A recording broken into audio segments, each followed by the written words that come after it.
Not yet. Welcome to our astute agents and investors from across the country. Today is Thursday, February 27th, 2025, and this is All the Leads Mastermind podcast number 517. We always like to start these calls on a positive note rather than having me turn it over to Tim. So I'm going to get even with them. Anyway, we got a nice success story with one of our subscribers to get started. Ed Freeman, if you would unmute yourself. Ed has been with us since 2017, getting probate leads. For the last month or two, he's been threatening to get started with divorce. And after Bill Bird and a couple other people talked about divorce last week, he got started. And it's taken him all of a week to come up with a good story. Are you there, Ed? Here, can you hear me? Yes, sir. Please. Let me just preface it. We get questions from people on the best approach to take with divorce, and we usually give you two options. You know, the direct approach or the "Hey, I just happened to call you" approach. And we're not a one size fits all. We kind of say go with what makes you more comfortable, and you're going to be more successful. So Ed had a good example of one of those approaches. If you would, Ed, I'll turn it over to you, please. Sure. I also want to share another little tidbit relative to the probates. For all the realtors on the line, if you're not a certified residential real estate probate specialist, look into it. You can get it through the real estate or the Residential Real Estate Council. It's definitely a way to weed out your competitors. So if you're not, or you can't get it through your local board, look into that certification. Definitely worth the day or two training and the cost. But back to divorces, I had a fellow of mine who's a techie guy when ATL came out with that option or that niche market. I was very interested. So I had him pull 6 recent divorces, and I'm up in Pennsylvania. So I did a little test run on these 6, and it was fairly well received. Now, the approach I used was to say, and all the plaintiffs were women, just so you know. The first one I called, I said, "Hey, this is kind of an out of the blue phone call, but your house raised its hand that it is highly likely that it will sell in the next 6 to 12 months." And essentially then I segue to say, my marketing department runs analytics, your neighborhood, the time you've owned the home, the perceived equity, your approximate age, the neighborhood churn, so forth and so on. And the biggest one is the house attached to a public filing, whether it be a pre-foreclosure, a bankruptcy, a divorce, or a probate. And I jump right in to say, I don't know which one, if any, it was filed to, but nonetheless, your house has raised its hand. I'm going to go up for sale. And then I just go right into it. And most of the time, the people will laugh and they know. And again, I say, I don't know, which I do. It's obviously a divorce, but I just plead ignorance and say, listen, I don't know the situation. I just need to know if you're going to need help selling the property. Out of the 6, we have one that's going to come up probably to the middle of the year, where in fact they are going to put the house up for sale. So it's just, again, kind of an offhanded, really subtle, way to start the conversation. And that's always my approach. If I can get somebody on the phone and talking, I think I can have a pretty good success rate of getting to the conclusion, if that makes sense. Yeah, I like that, Ed. It's a combo of, yeah, and Tim's giving you a thumbs up. I agree. It's a combo of I just happen to be called through the neighborhood, which might be too much of a coincidence, and hitting them over the head that about the divorce. It's kind of a combination approach, and I think it was really unique. I haven't heard anybody try that before. Um, Steve, I see you shaking your head. You agree? I do. Ed, and as a fellow Pennsylvanian, one of the things I say to all the coaching folks that I speak with, particularly as they're starting out, is I don't want them to tell them everything that's in the lead. People sometimes will take a bristle approach when they realize you're reading their mail. So when you ask a question of, out of curiosity, if there's real estate, like you said, there's real estate. You just don't know which one it is. And all you're trying to do is to get them to confirm what you've seen from analytics that's public knowledge. So that's really powerful. All right. Again, you know, but you're still giving them an out to tell you. And once they tell you, then they've opted in, and then you can go from there. And hey, you know, one of the things we do is just try to solve people's problems, you know, provide options for their consideration in order to come to a solution. And Ed, I think you said the lady kind of chuckled and said, "Well, I have a pretty good idea, you know, why it came up," and she told you right away. Well, and I also have a little bit of a benefit or a hook, let's just call it, because my wife and I are partners and we've done our fair share of divorce houses. So we kind of say that we are the divorce specialist in the county. And again, we've done them in the past where Terry goes with the missus, I go with the mister. Don't be calling the attorney all the time and running up billable hours. If there's a little misunderstanding or something that needs to be discussed, pull her and I into it and we'll be the mediators. So we kind of do have an angle over single agents where we do have a husband and wife team. We've done divorces in the past. We know how to do them, and we'll get you through this parting of the ways, let's just say. Steve?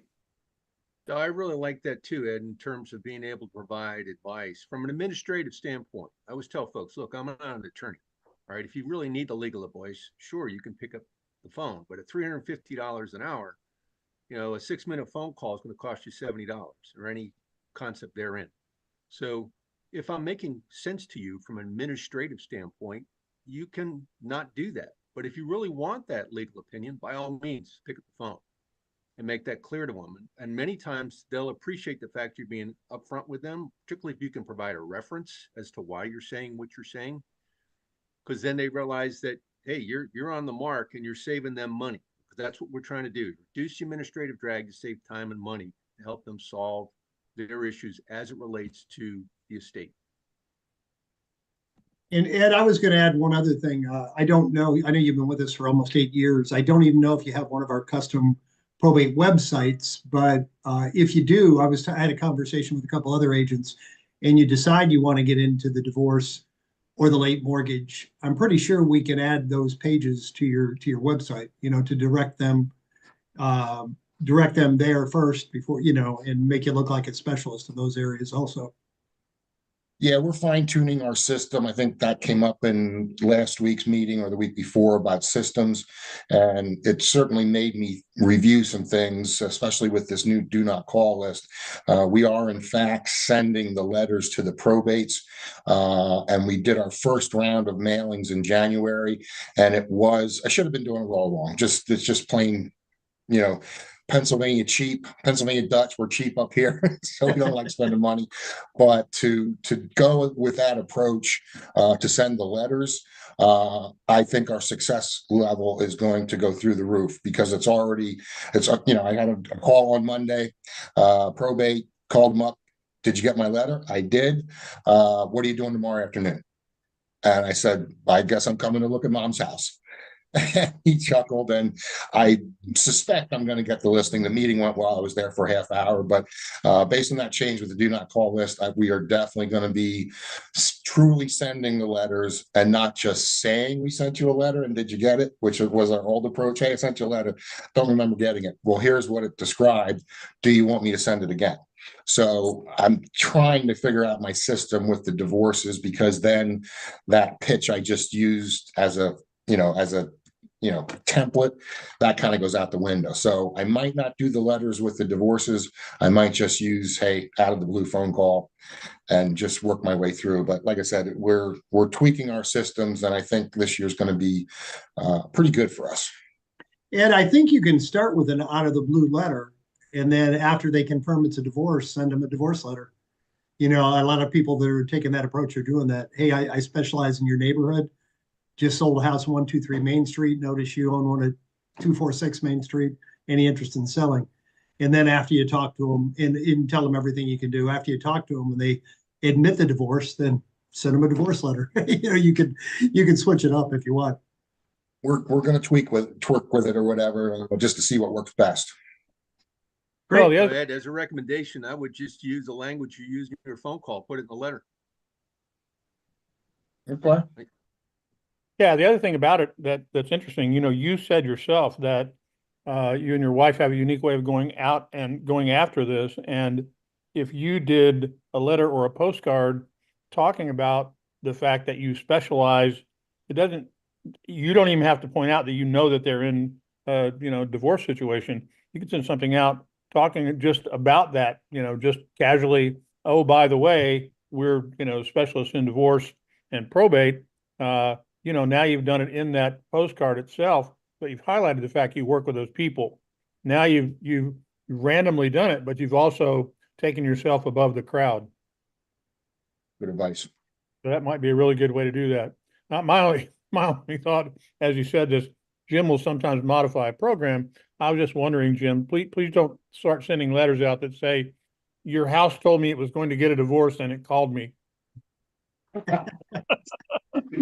Hey, that might work for Ed. You never know. It might, Yeah. but I don't Yeah. want you to try that. All right, I won't. Could work for Jim.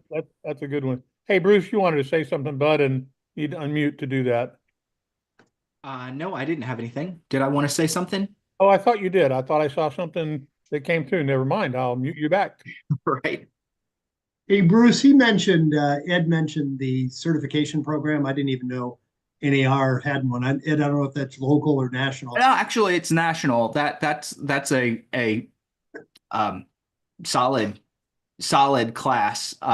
Digs deep into the process of understanding probate. So, and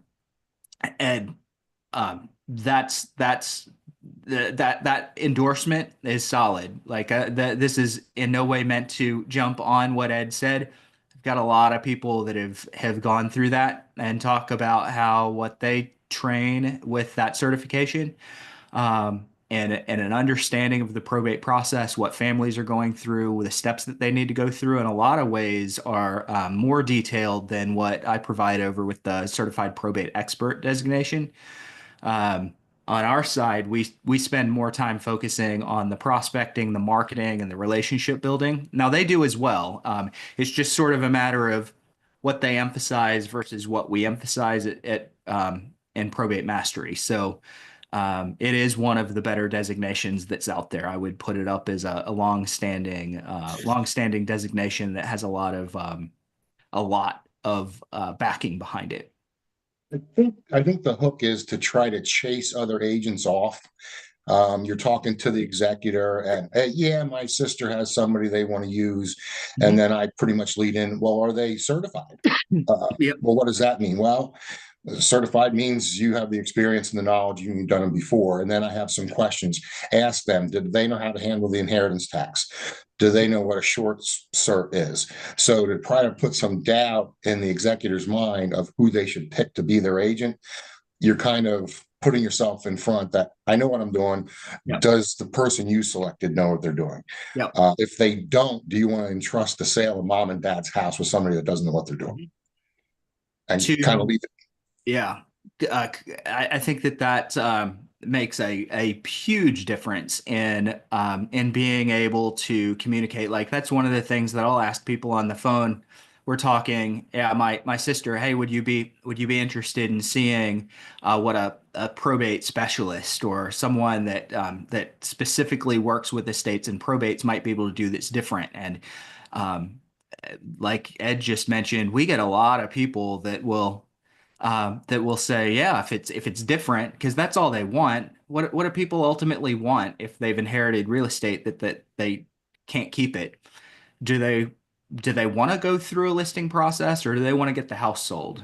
And if they want to get the house sold, then play to the fact that that you as a certified specialist can do things for them that are going to make their process easier, or get them a better price than their brother, their sister, their cousin, their friend, their attorney's recommendation is going to be able to get.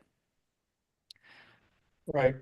And Jim, Jim had mentioned earlier on kind of the last thing I would say about this is that, we obviously have credibility websites that we've created, and we have them that are specific for divorce, for probate, late mortgage, and additionally one that's more of a bento box or poo-poo platter approach, which is a life transition site, which kind of addresses all of them, plus, and any of them and all of them are fully customizable so that you can add the disciplines as you become more familiar with a particular topic and want to focus on that, then we can customize your site to do that.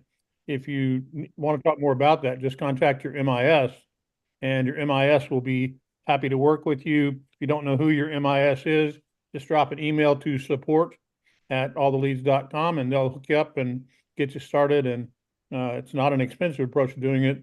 It's there to, help you get going, and that's what we're doing that for. So it's all about, providing something that gives your people a point of reference, just like Ed's doing, by letting them know he's been certified. It's one more thing that provides value to your credibility and separates you from the herd, which is a good thing. Patty, you had your hand up. Hey, Tim, I was just wondering on the credibility websites, do you have something like that we could use just to integrate, add an extra page to my current website? Or is it something that has to be a totally separate website?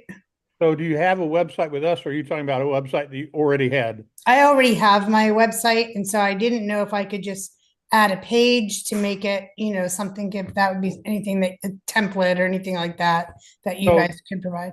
Yeah, so the answer to that is that we have a lot of copy that, it's kind of copyrighted copy, and we know that it works well and all of that. And we have a program for that.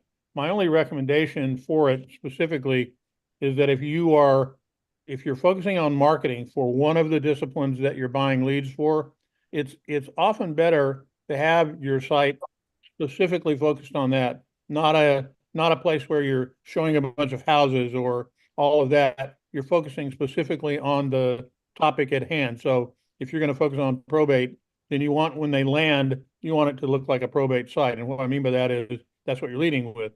Your regular website, you could have a landing page on that you did, and certainly you could put that up on your site and do that, and potentially we could help you with it, but you probably want to consider getting one of our sites and work with us to put that together. And I'm not just saying that as a sales pitch. I truly believe it's probably more beneficial, because when they land there, they're going to instantly see what you're all about, and that's why they went there. You're going to be driving that traffic. It's not going to hit it organically early on. So that's kind of the point.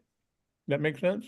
It does, yeah. I was trying to, I've just merged my real estate company and my auction company into one firm, and I have, two websites for that. So I just didn't know if it made sense to, just for my traffic numbers and stuff like that. But I understand what you're saying about that. Just making sure that people see what they're looking for.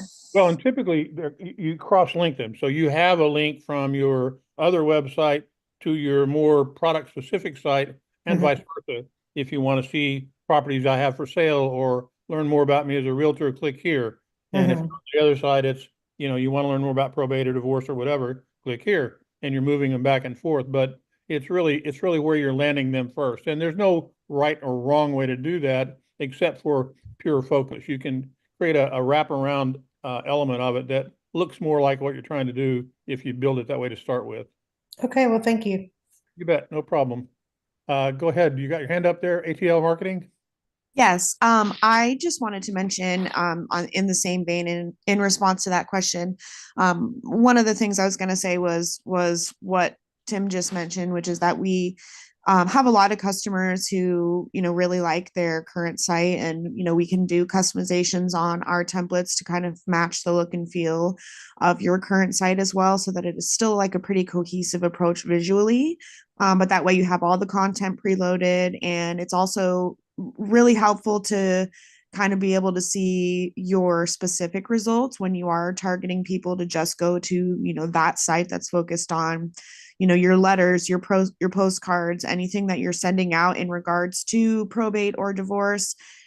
You're directing people directly to, that specific site where they're going to fill out that specific contact form. You're going to know they came from your marketing. So it gives you a more trackable experience and a better view on how people are interacting with what marketing you're doing.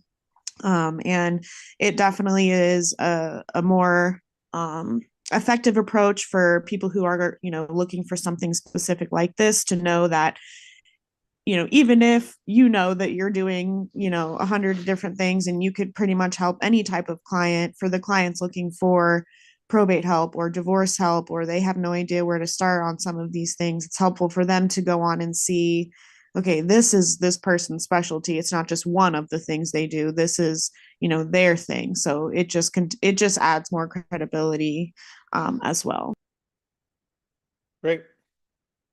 Cool beans. I want to ask a question, and I'm going to start with an admission that I want to admit something, and then I want to kind of see if you guys have the same thing. And this is, me personally, I have, we struggle. We've been doing this for a while, and we have the same kind of struggle everybody else does in terms of trying to make our business better and be more successful and do all the things that you're supposed to go do to do that. And we work hard to do that, and we're, tickled that we're being as successful as we are, and that more importantly, you're being successful, which makes us successful. But one of the things that is obviously on the top of just about everybody's radar right now is AI. And crazy things are going on out there. There's the believability side of it. Can you believe anything that you're seeing, reading, hearing? Whether it's you see Tom Brady selling hot dogs, or famous people saying things that you can't believe they'd say, or whatever. Well, then you think, well, that's AI. Do I believe that? I don't know. All the crazy stuff that you're seeing. However, flip side of that is there's a ton of incredibly useful things that are going on that AI is driving. And my issue, and kind of the way that I'm framing this, is that I'm getting AI exhaustion. It's depressing as a business owner and operator like we are, to think that every day somebody is sitting back asking AI's help to invent something new. They invent something new, and it sounds like the coolest thing ever, and it is. It's something nobody else has done, and if you don't have it, you're not going to do well. And it's kind of interesting. I think that one of the things that we're trying to do, and I certainly am trying to do, is to try to stay abreast of everything that's going on as best we can, and also to try to embrace the things that are most vital and important. And I'll give you a sign of the times. I have two young fellows that I know that are really specialists in this arena. We've had one of them on the call. Actually, I don't know if we have or not. Richard Roop was on one time about AI. I don't know if I had Brian on, but a couple of I refer to them as kids because when I met them, that's what they were. And probably met them 20 years ago. They embraced AI early on. One of them is a very, very smart tech implementer, and the other is a dynamic person and presents well, and they both do, and they're good people. My rambling approach to this is they put a meeting out there. They started a group on the internet, and they published a meeting that they did, that they were trying to invite people to come to Jacksonville, sit in on a meeting, get some stuff done with them. They initially did it about a year ago this time, and they had 20 people in a room, and all of them paid them, I don't know, $400-500 to be there. This year, did the same meeting, bigger meeting, a 3-day meeting, and my understanding as of right now is that as of this morning, they had 500 people in a room, each of which is paying them $5,000 to sit in that room. And they're knocking down $2.5 million to tell people how to use today's latest tools to fix their business, to help their business along. And I talked to one of them before the meeting that they're doing, and the challenge that they're having is the same thing we're having, which is that everything that they're talking about today, in many respects, in 6 months, it's going to be all new stuff. It's moving faster and faster and faster. So the challenge that we're facing, and that I know that you're probably going to be facing, is what the heck do you do? What do you use? What tools are going to help you? And what are the things that you need to go get? And your emails are probably crawling with, let AI help you do this. Let AI help you do this. Also, and I'll just add the last anecdotal piece of this, between 8:30 this morning and the time this call started, I got 4 different phone calls from 4 different AIs on the phone prospecting me. One was a follow-up, and 3 of them were just straight out prospecting calls. That's 4 calls in a morning. That's pretty scary. But the point that I'm getting at is we're looking into trying to find a way to find a best practice for AI. So I'm going to ask a question, and then I'm going to offer a potential option for you to participate in a little bit. If you have right now, if you're using any kind of AI, if you wouldn't mind, raise your hand. Let's see what you have to say and what you're using now today. And if you're not doing that, one of the things that we're going to try to do is to put together not necessarily a best practice, because I wouldn't say I know enough to do that, but we're going to continue to add some focus around this, because my sense of it is if you're not doing it now and you don't do it in the next 6 months, the world's going to move forward here, and you got to be moving forward with it. So if you have AI and you're using it in any part of your business today, hit the react button and raise your hand. Let's just talk about what you're doing, if you would. I'll give you a second. Everybody raising their hand, nobody raising their hand. There we go. Patty? Okay, cool. Patty, what are you using it for? I'm not using it tons still, but I didn't want to not raise my hand for it. I mean, I'm using it mainly to create content, and I'm not doing anything for calling or anything like that, but it was just, I'm asking questions, getting information, doing stuff like that, making more, just, implementing in some of my flyers and that kind of stuff. Cool. Steve? So, Tim, one of my goals this year, and I don't have a date associated with it, so people might say, well, it's not really a goal because you don't have a date. I do want to stand up a YouTube channel, and Bruce sent me a bunch of stuff, which is great to help me so I can do all the tech stuff. But one of the things they say is you really need to have content ready, so when you do set it up, that you're ready to go and do it. So I am using it to develop content. It's a great 80% solution. I won't say it's spot on. You got to go in there and figure out where it is. And I also got to do it in my own style, because it's going to provide. And as you work with ChatGPT, it's going to develop an understanding of how you want to do things. So it takes a while. So you got to kind of figure it out, and you have to mold it to you. You can't think that AI is going to be, I can ask a couple of prompts, because that's what it's really about, how good you can ask a question and the prompts that you want. But even when you get a result, you have to make sure that result is on the mark and it's correct, because there are some things that flat out, again, it's close, but it's not there. It's not where it needs to be. So you figure your reputation's on the line, and you want to make sure it's authentically you. So you've got to go through it and then go from there. And then, later on, if somebody says, hey, did you use AI to do this? I'm not going to lie and say, yeah, it was all me. No, I cut to the chase so that I could have things and be ready to go and start uploading. So I found it to be good in terms of my business structure. I've asked a bunch of business questions, how I can better understand that, because you're talking about a resource that's got somewhere in the area of 200 million books that have been plowed into it that can provide you with an answer almost instantaneously. Now, it's up to you whether or not you want to adopt it or not. And if you do adopt it, remember, it's you. You've bought in. So it is yours. It becomes yours at that point. So that's just something to consider. But I find it to be pretty influential. And I don't doubt that these guys who were given $500 class are now given $5,000 classes. I think if they discounted or want less, I think they would really be saying that what they're doing isn't all that important. And there are still people out there clamoring to get a seat, even at 5,000. I wouldn't be surprised the next year it's going to cost more.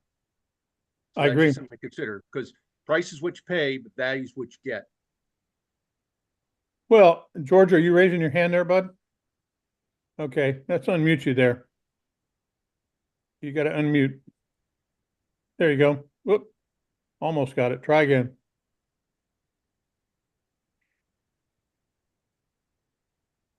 Here we go. There you go. Yeah, I couldn't find where to find the hand raising thing. It's on the heart at the bottom. I looked there about 5 times and I still couldn't find it. Well, at any rate, a little line of text on there. It's a little bitty line of text right above it when you click on the heart. Okay. At any rate, I have two things I wanted to say about, or maybe more about AI. One of the things I think that we need to keep in mind is the idea of authenticity.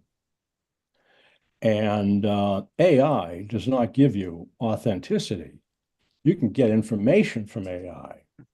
And if you're asking AI to write an article for you and you just cut and paste and put the article in, there are all kinds of flags that are going to go up because people are going to know that was written by AI.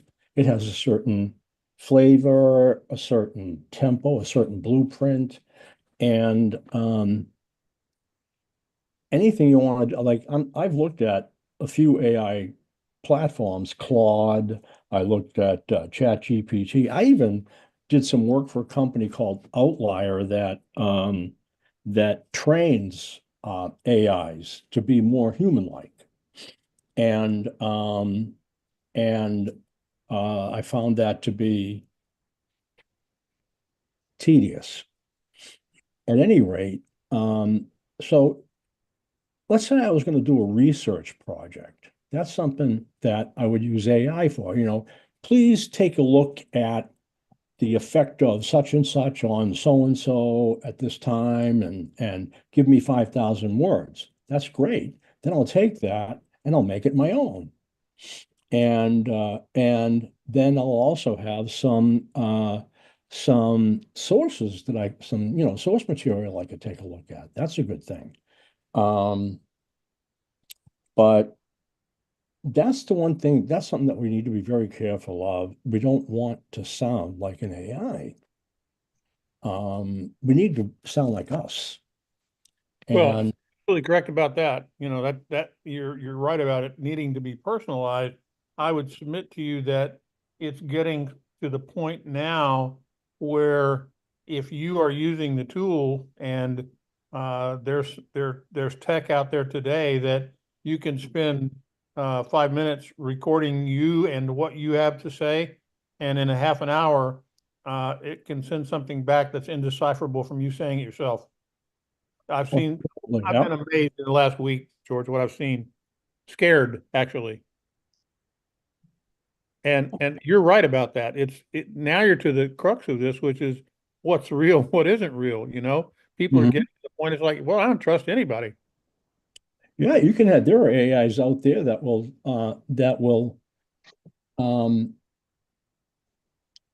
edit your video and do so and edit your facial movements too to align with what you're saying, so that it's a seamless video edit. I think that I'm going to be looking at that some more. That's a pretty valuable thing, I think. Hey, George. Yeah. So it's funny, Aline and I were just having a conversation this morning about this and AI, specifically AI as a sales tool. And for anyone that's thought about using AI, and if you're worried about the authenticity, basically, if authenticity is a concern for you and you feel like your AI is not authentic enough, is not speaking in your voice, and I'm not talking about your actual voice, but saying what you would say, point to the elephant in the room. I mean, that maybe that's the elephant in the room for you that everybody else is trying to avoid.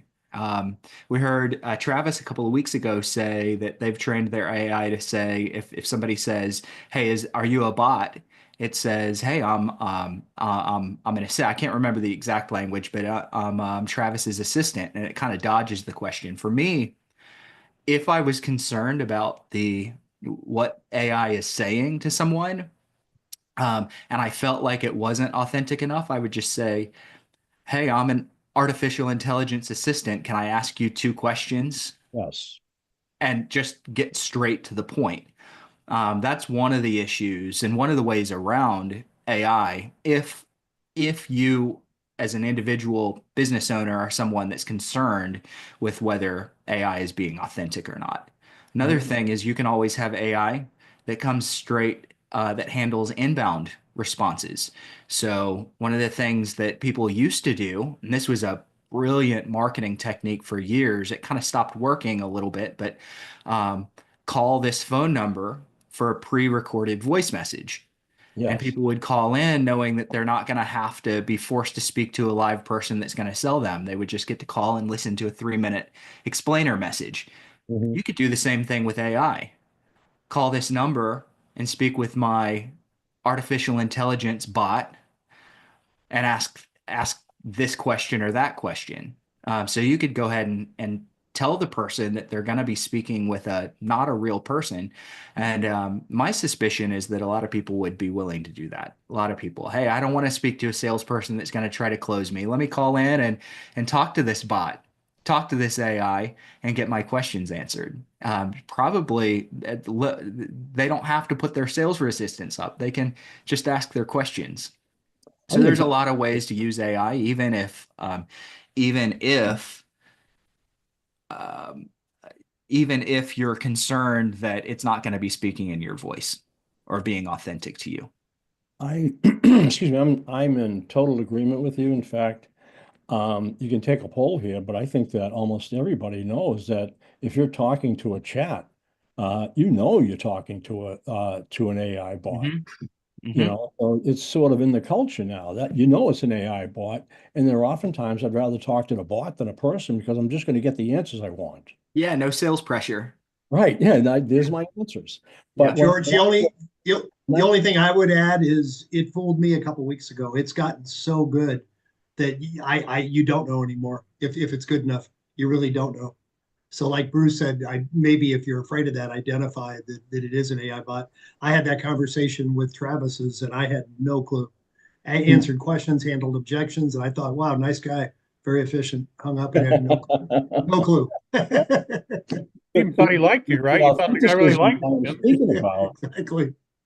The authenticism I was speaking about wasn't about the chatbots. I was talking about the content you're putting on your website, in blog posts, in articles, and things of that nature.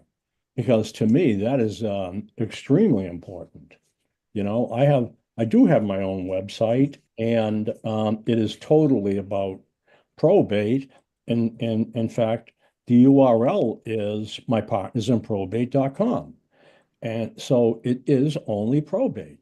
And so it's very important to me that content I put on there is mine. It sounds like me. And it's what people are going to get when they talk to me. George, let me just say one thing about what you just said, and it's a perfect lead in. Thanks for saying what you just said. So the use of any of AI from a prompting standpoint, or ChatGPT or Claude or any of the others, Grok just came out, X's model, Gemini is out there. There are umpteen million of them available, all with varying approaches, kind of on the same thing. And I've been testing the same prompts on different ones in the last 3 or 4 days, kind of see what's going on with them, getting, similar but different answers. But here's what's interesting. The folks that are mastering this technology, one of the things that they do is it's an interactive dialogue with that chat, and then it really becomes a chat. So if you're using, for example, ChatGPT, and you say, "Hey, I want to write an article and make me sound friendly and yada yada yada, and I want to talk about this, and I want to sound folksy and friendly," it'll try to do that. If you already have content that's out there, and you just talked about the fact that you've done that, one of the most effective ones that I saw was scour the internet, find everything that you can that I've ever posted, whether it's on Facebook or anywhere else that you can go find it, and come up with something that I would say, based on what I've already put out there, about so-and-so. And it will go out and do exactly that. It will find what you've already done. It will find your, in quotes, voice, and it will create content wrapped around the way you normally talk. If you speak, with colloquialisms in the words that you use, it'll use them. I've been amazed at some of the results. Wow. That's a good prompt. Yeah, and it will do that because it doesn't care. It'll do whatever you ask it to do. And Mhm. I would do it for you just as a suggestion. I'd go find out what it came back with just to find out what the general perception would be of how I am perceived online. I'm not sure I want to know that answer myself. Stop smiling, Jim. I don't know if I want to know that. I have Anyway, a last question that is totally unrelated. yeah, sure, bud. Um, is there a way that I could get a link on my website to um, probate cash? Sure, it's built. Yeah, that's a built-in. All you need to do is just ask. Call your MIS to go do that. Okay. Yeah, absolutely. It's a built-in page. We'll just add it for you. Hmm. Take care of it for you real quickly. Just let us know. Okay, good. All right. Thank you. Perfect. Leon, you've had your hand up there a while, buddy. Unmute yourself. Jim, I'll get to you in just a second. No hurry. Leon, what's up, Yes, man? sir. All right, as far as AI goes, the way I use it as a personal assistant. But you have to train him to understand, or train it to understand who you are, get to understand your background, everything like that. And once it start to understand who you are, how you operate, your language, you know, you put in your education background, your grades, everything, and it kind of calculates how to formulate your writing so it sounds like you. So that's the one thing I use it for. And so, I kind of uh at the beginning of the month, I copied off of our the incoming presidents. They always have the first 100 days. So what I instructed Chat, I call him Jeffrey, because I get personal with him. Because you can click on it and actually have a dialogue with him, and it doesn't sound weird, especially when you're training him. So if you could just come like you're the intelligent being and he's just a computer that's going to execute whatever you command. And so that's what I did. So I did my first 100 days that I want done based on all different parameters.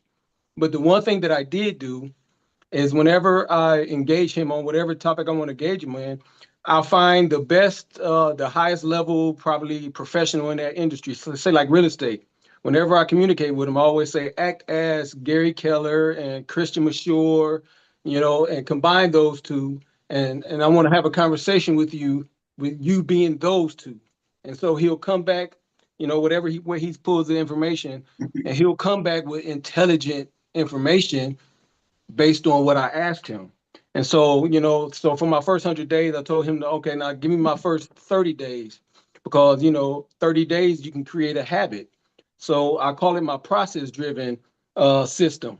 And so hour by hour, I have certain things to do as far as real estate goes. And so I keep, having him critique it, check it, and I have other people to hold me accountable to all the steps.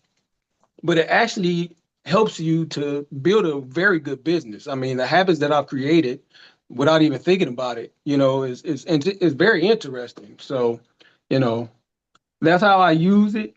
I don't see it as and inside all of your say like when I'm doing my marketing, there are certain things that you ask, certain questions that you ask based on say like probate, and he'll go get the information as far as probate. You can even have him go get you some contact information if you wanted to, because they can access that data, right? So you can use it as a personal assistant, almost like your chief of staff, whichever way you want to do it. But all those tasks that you spend time and efforts to do, you don't have to do that anymore. The AI is instant. It'll give you an answer within a minute. And so if you use it to educate yourself instead of, maybe, I heard the gentleman say he wanted to be authentic. But if you're educating yourself, you're going to become authentic. So if you use it to educate yourself and what you're doing and why you're doing it, then let them execute it, then you're not really deceiving. You're being authentic, in my opinion. So that's it. That's my spew on AI. You rock, bud. I got to tell you that is about as good a summarization of an excellent use of that tool or of a tool as I've heard. And the fact that you're implementing it is beautiful. Well done. Kudos for that, bud. Yes, Other sir. people, other people are saying the same thing. That's a great way to do that and a superb approach you know, putting yourself kind of on the clock as well. In Yes, terms of, sir. I thought that's awesome. Good Yes, sir. job. Yes, sir. Good job. Thank you a lot for sharing that. That's awesome. Yes, sir. All right. Roger, I wonder, do they actually allow AI in all the way in Arkansas? You're bad. You so bad. I'm telling you, asking a question like that. I tell you, just looking at you, I'm surprised you're even thinking about intelligent. I know, I know. I'm trying to replace myself with an AI bot. You know, I think I can probably do better. I've experienced some AI training on another project that I'm on. I have found that it gets boring, but it is informative, and it relieves the instructor of rote dialogue and lets them be able to react afterward. Done in modules, which is the way this training was done, that goes through, this is what the project is, this is how to work it, this is what it is, and it just gets the ideas out in front of the student, and then it goes through a short test, and then you go to the next one. And I think that interacting with that kind of an instruction and saying to the students afterwards, do you have any questions about what Julia was talking about in this module, and I think that gives a lot more.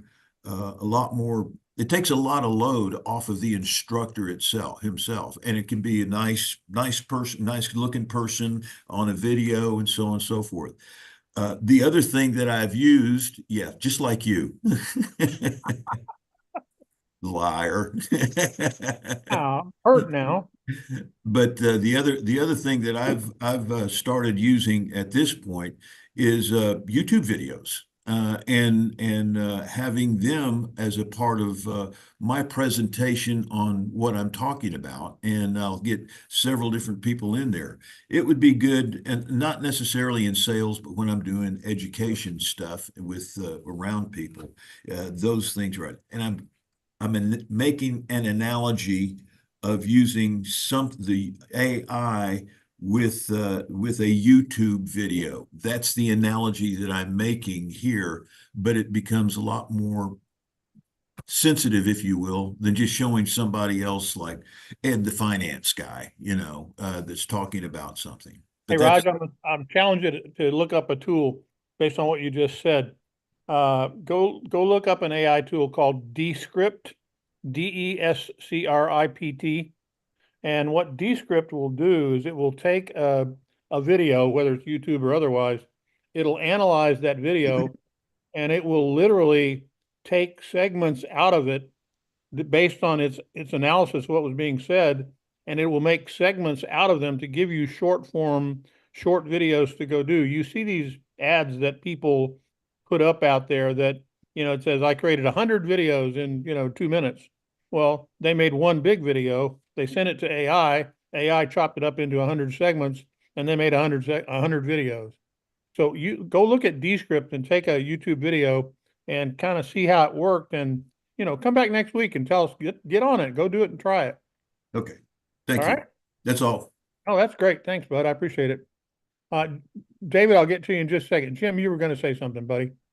Oh, yeah, I was just going to say it occurs that as we talk about this or anything somewhat complicated, there's probably 30 to 50% of the people on the call, especially the people that have been doing this for a long time, that say, I don't need this, I've been successful for 30 years without it, I don't need it, or this is all so complicated, where do I start? I'm often teased for being the least tech savvy person in our company, out of 60 some people, including our researchers, by Tim.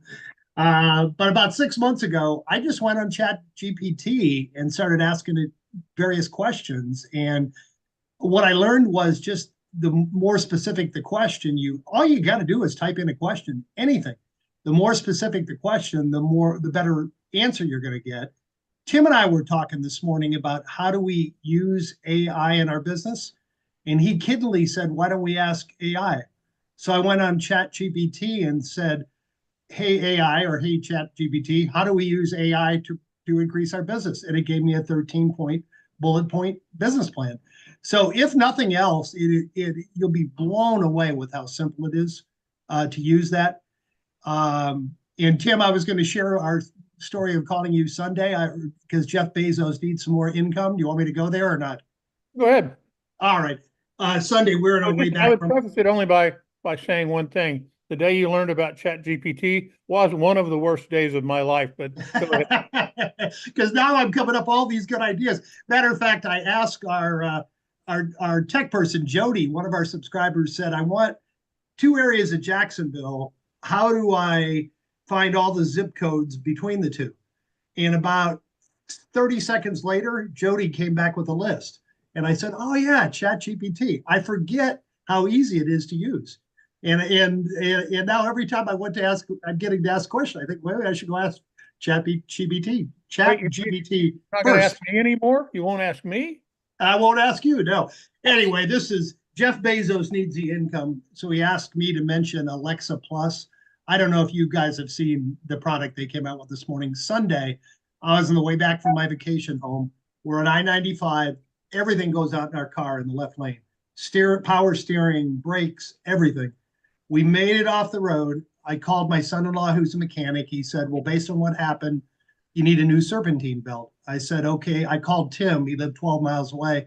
Said, do you know a good mechanic? And he Googled and said, no, but there's a Chrysler dealership. Okay.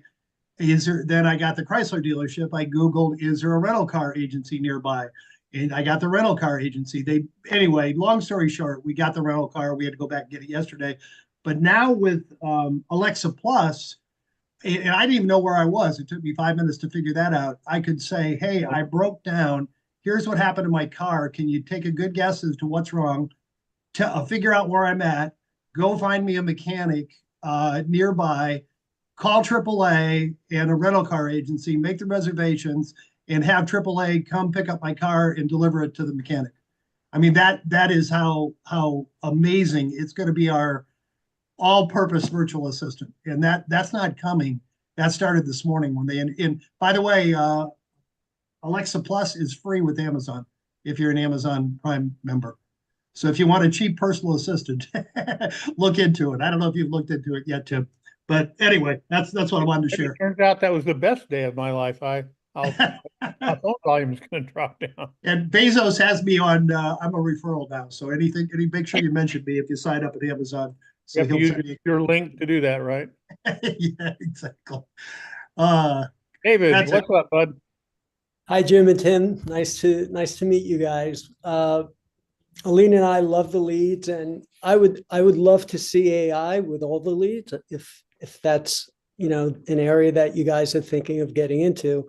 I think it could be a great adjunct to everything else that's being done, and maybe some way you guys in that could come up with a way where there could be a very efficient way of reaching people with the leads very quickly, possibly in the voice of the agent. And yeah, I think it would be great because it would enable the agents to then be able to take more leads in a month and really be able, even if it's just, an initial contact where the potential client can some way reach the agent, and then the agent can do the rest of the lead generation. But I think about it, what happens when other agents are going to be doing that and have a much more efficient way of getting to the client. Yes, I think that, I don't know exactly how it could work, but I think it could work really, really great. Well, I appreciate that. And that's literally kind of why that's part of what we're looking at, is what makes things, what makes things work well to do this. And one of the things that I think is probably critical in this is that it will be the timeliness of the response to what's going on.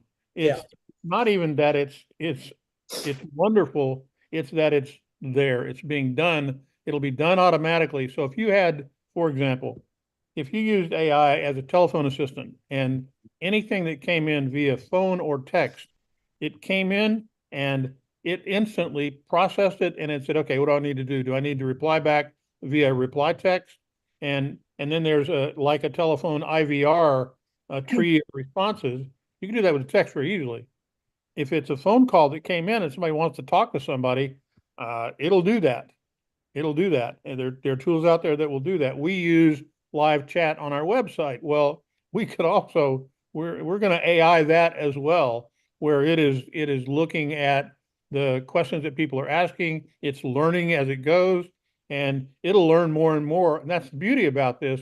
If you can make an AI yourself specifically about your business. So it has limited functionality so that people aren't going to be coming on and asking your AI about how to make chocolate chip cookies. It doesn't, well, I'm sorry, I don't know about that, but let's talk about my, real estate. It'll keep it focused on what you need. But I won't pretend that I've got the answers, but I've got a lot of intellectual curiosity about it, and we're looking and we're going to find the right people to bring it. I wish I would had the foresight to probably sneak on up and get into the seminar that my friends are teaching up there this week, but we're going to learn more from it, and we're going to try to bring some stuff back to you guys to make value there. George, what's up, bud? You're still muted. Oh, this really doesn't mean anything. I'm responding to Jim.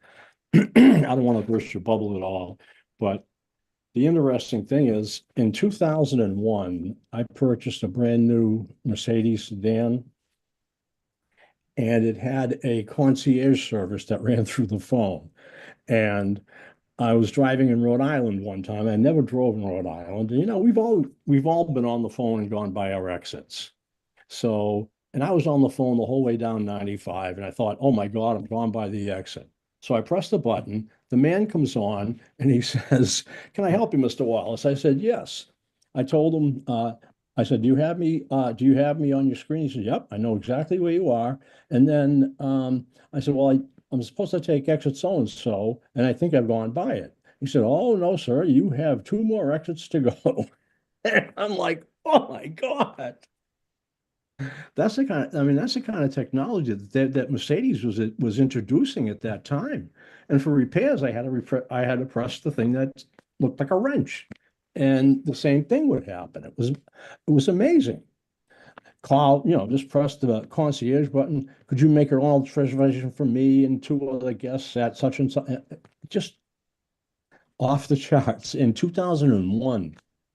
Yeah, well, my wife she would be on the road somewhere and she'd be out, she's become a rural farmer these days. And so she's out in the boondocks trying to find the latest goat that we need to buy to increase her goat herd that she just has to have, and she's lost. She used to refer to that as calling TimStar because GM introduced a product called OnStar. They were the first ones to put it live in a car. So I was TimStar for a long time. Now she didn't have to call me anymore. She got GPS and she's got other things to go do that with, but it's the same kind of stuff. And of course, Jim was still using TimStar over the weekend when he called me, but now he'll use somebody else, which works out well. Guys, we've hit the top of the hour.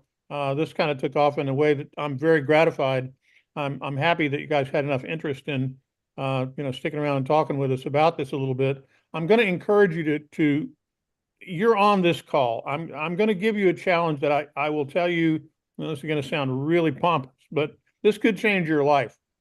So what I'm going to ask you to do is come back next week. We're going to go down this road again next week. I'm going to learn more. I'm committing to you that I'm going to learn some more about this. I'm sure Jim is going to do the same thing, and I'm going to ask that you do the same thing. And when you come back next week on this call, Alyssa, make a note of it that, when we publicize the call, we're going to talk about this. We're going to grow some native intelligence here and come up with some best practices and good usage. If we don't do this, I would submit to you that you're going to get left behind. I think Leon made a good point about what he's doing, and we're all talking about this.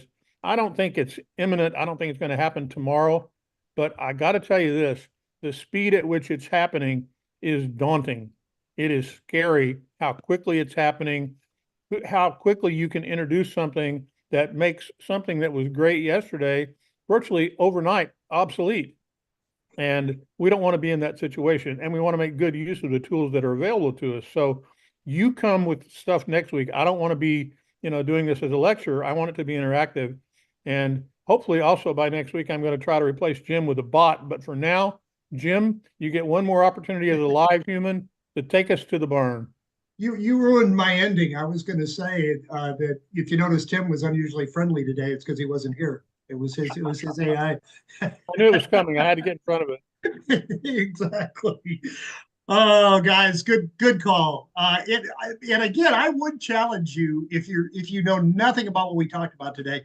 Just every time you have an idea or a thought or I wonder how question, go put it on ChatGPT. You'll be amazed at how good it is. And that's a great place to start. If you can type a sentence, you can use it. And I think you'll get inspired like I did. All right. Well, I want to thank each and every one of you for being here today. I want to particularly thank George, Ed, Leon, Steve, Bruce, Patty, Aline, Roger, and David for actively participating. And I want to challenge each of you, take one idea that inspired you on this call, go out and put it into practice, and please come back next Thursday and share the results with the group. Great call, everybody. Have a great week. See you same time next Thursday. Take care. Bye now. Thanks, guys.